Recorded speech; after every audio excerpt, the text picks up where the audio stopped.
Roger! Charlie, Charlie! I'll take you one corner.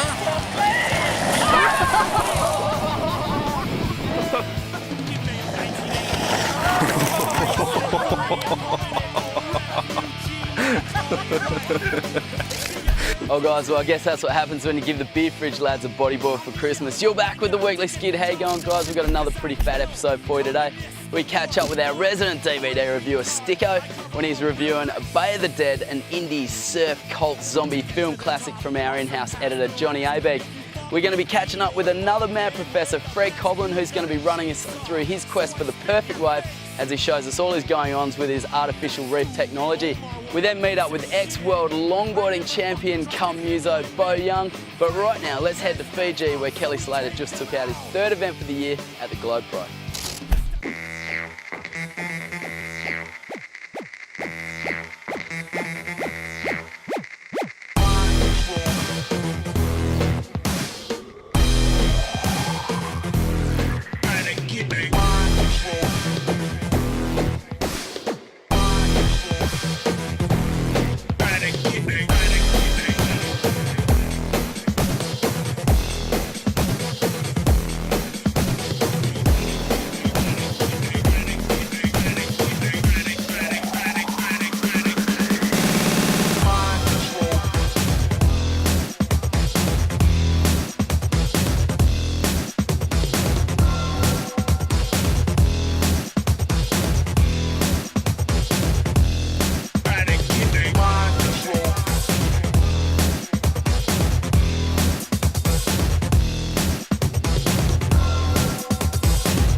Congratulations to Kelly Slater, who just took out his third win for the season. Right now, we're catching up with Sticko reviewing Bay of the Dead.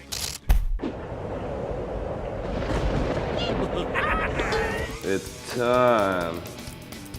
Bay of the Dead. From the old classic Mad Wax, legendary days. This shit is just like Mad Wax. Epic. It's like old school shit. Willsy can't act for shit, neither can Wyatt, neither can Yaren. None of the boys can act for shit, but that's what makes this movie so gold. B-grade, classic shit. I'm pumping, let's get out there. Yes, we've made it. Don't be scared. It's about flesh-eating zombies rocking around, surfing this joint that this old prick won't let them into. I just couldn't get enough of this kind of shit. Like, people should be making more cult classics like this and give it 5 stars.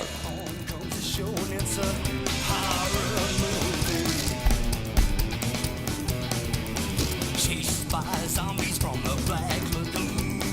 Gonna save my baby from the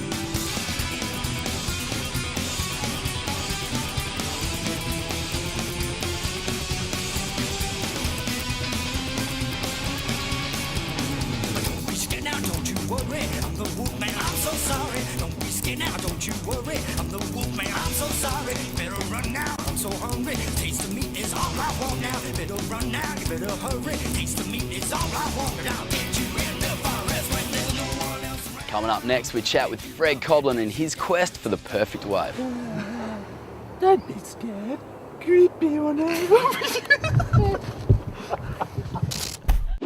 My name is Fred Coblin. I've been surfing since 1962.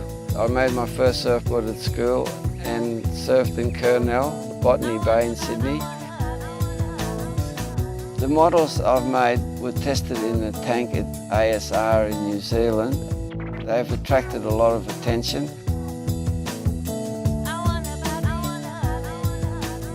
My artificial reef concept is more about mobility, adjustability and a constant use. Now I'm at the point where I've got a really good design which has to be finalised with detail, but it's a working concept. So far all tests have been done in 1 in 30 scale. We're thinking about 1 in 7 scale. It's a much more perfect environment for realistic results. The arms of this artificial reef can be manipulated in a very short time. This peel angle, good for beginners and intermediate surfers. For professionals and experienced surfers, we could extend this arm out for a faster wave and still have the other one for beginners and intermediate surfers. I think up to 100 metres is possible. 100 metre left and right, both adjustable. These reefs will go in and out with the tide. Anybody coming off a wave will never hit the reef. They will always fall past the reef's edge into the deeper end. The whole idea about adjustable arms, making them flexible, we had to use pipes that we could manipulate. Consequently, the ribbing actually makes the wave improve in quality by a very considerable amount. An estimate by ASR for artificial reefs in the future, the figure was 200 in 10 years and 2,000 in 20 years. I am Dr. Kerry Black. I'm the Managing Director of ASR Limited. We run a company in Raglan which specialises in surfing reefs and beach protection. Fred's great. He contacted us and we didn't know him at the time, but he was quite keen on working with us because he can see that ASR has developed a lot of technology and expertise. What he's showing in his pool looks fantastic. It is breaking on the reef and it's a nice design and it's fully adjustable. So we're hoping that Fred has a lot of success with that and we're happy to work with him in the future and continue to grow that relationship.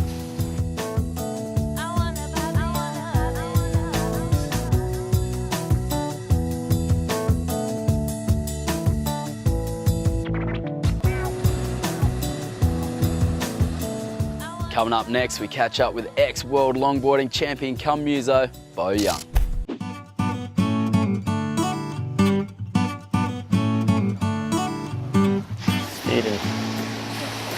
My name's Beau Young. To say if I have ever felt this way before.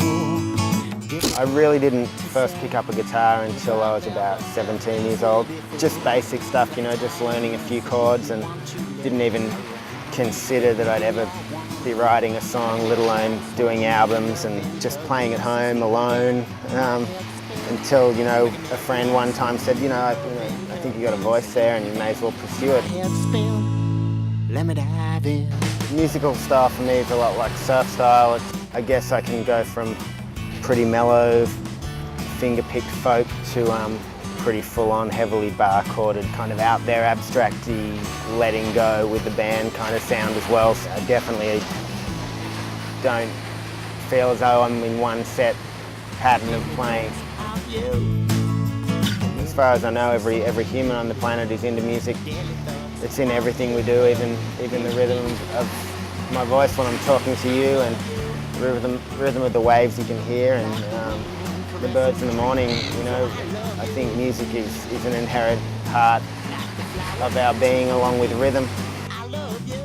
I think music's the same for everyone, just as surfing is, you know. It doesn't matter what your ability, it doesn't matter, you know, if you're doing the most amazing things or if you're just enjoying riding a wave, you know, or playing one chord on a guitar. As long as you're enjoying it, I think that comes across, you know.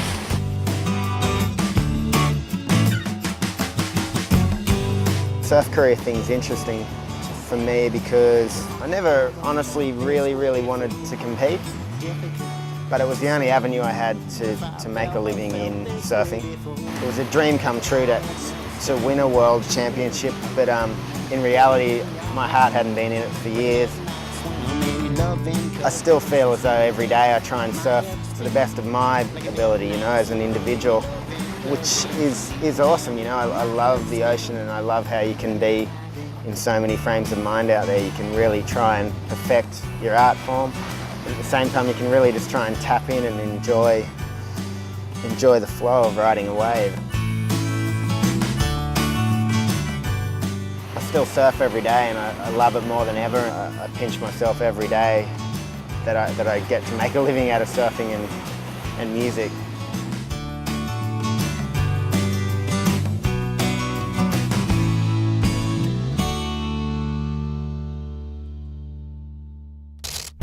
Yo guys, that's it for this week's show. I hope you like what you've seen. If you did, go to skuff.tv and download the podcast. While you're there guys, we do, believe it or not, we've got 2 tickets to the Sold Out Festival up in Byron Bay in August, Splendour in the Grass. So just go to the website and follow the links, you'll find out what to do. But right now, we're gonna say see you later as we go back to Beau Young when he tells us about the best surf session he's ever had, and I can't tell you where it is. See you next week. That session with Johnny and Ellis, I think it'll be one of those things, you know, when I'm a 70-year-old man, I can have a look at this one day I had with a couple of friends. You know, there was a lot of people around the bend and we just came and surfed this spot, and for some strange reason we had it, you know, as far as I know, as far as I've seen it in my lifetime, pretty damn good, about as good as it can get, direction-wise, swell-wise. And getting to surf it with 3 friends from home when you're down the coast away, and not expecting to see them either, nor get the waves we had. You know, to have someone shoot it, it's one of those times where it's like, geez, you know, it's great that that's been documented, because we had a special day amongst friends that I'll never forget. So simple in the way in which we relate.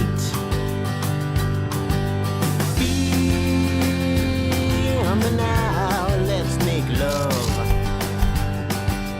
Feel me now, let's hold tight. Oh yeah, feel me now, let's make love. Come on now, feel me now, let's hold tight. The question left unturned nor unanswered. No question in my mind. No question left unturned nor unanswered. No question in my mind.